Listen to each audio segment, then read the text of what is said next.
Rebibbia, c'est une prison à Rome, voilà, située dans la banlieue de Rome, et c'est une des plus grandes prisons italiennes, et notamment dans cette prison qui a plusieurs quartiers d'hommes, il y a aussi un quartier de femmes. Et c'est la prison dans laquelle a été Goliarda Sapienza. Elle y a été incarcérée dans les années 80, 8 jours, voilà, suite à un vol de bijoux.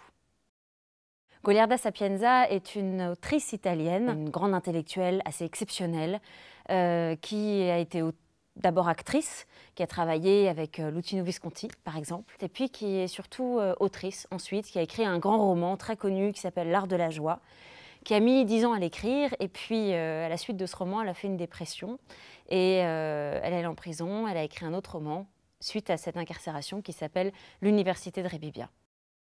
Je l'ai vraiment découverte avec l'Université de Rebibbia, ce roman qu'on m'a offert par hasard il y a 6 ans. Et en lisant ce roman, ça a été une telle découverte, une telle découverte d'humanité. Je pensais lire un livre sur la prison, un peu la Ken Loach, et en fait j'ai lu un précis d'humanisme. Voilà, et c'était exceptionnel, et je me suis dit c'est une parole tellement forte qu'il faut la porter sur un plateau, sachant qu'en plus c'est en prison, donc théâtralement parlant, la question du huis clos, la question de tout ça était passionnante. Ce roman, finalement, nous dit que l'enfermement n'est pas là où on le pense, que la société dans laquelle on vit nous procure des cases, nous met dans des cases, et qu'on n'est pas si libre que ça. Alors que d'un seul coup, la prison, dans son fonctionnement autonome et restreint, fait que les gens qui y sont, du point de vue de Goliarda Sapienza, peuvent être plus libres.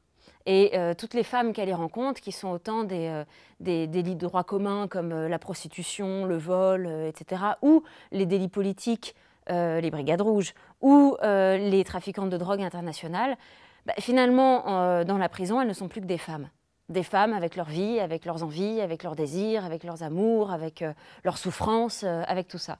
Et c'est entre ces femmes, à l'intérieur de ça, que finalement elles se découvrent, elles ont un autre statut, ça leur permet de vivre autrement, de vivre différemment, d'être plus libres dans ce qu'elles pensent, dans ce qu'elles veulent, dans ce qu'elles construisent, et de construire leur société autonome et oui, plus libre finalement. Le théâtre que je fais est un théâtre total. C'est-à-dire que déjà les actrices, parce que là il y a 5 actrices pour ce projet, sont au centre du travail avec leur interprétation, leur corps, etc. Les 4 des actrices jouent 3 rôles, donc en plus il y a une grande difficulté, un peu un vertige des personnages. Et puis je travaille aussi avec du son, avec de la lumière, il y a une scénographie. Traduire la prison sur scène, c'est très particulier, surtout que là c'est une prison-école, donc il y a toute une architecture à partir d'un échafaudage. C'est très simple et en même temps très explicite. Voilà, après, je crois que ce qu'on va surtout faire pour le spectateur, c'est l'entraîner avec nous dans cette aventure. Lui aussi va rentrer à Rebibbia avec nous et va rencontrer ces femmes et va devoir se laisser surprendre par ces rencontres, accepter de ne pas être là où il est à temps.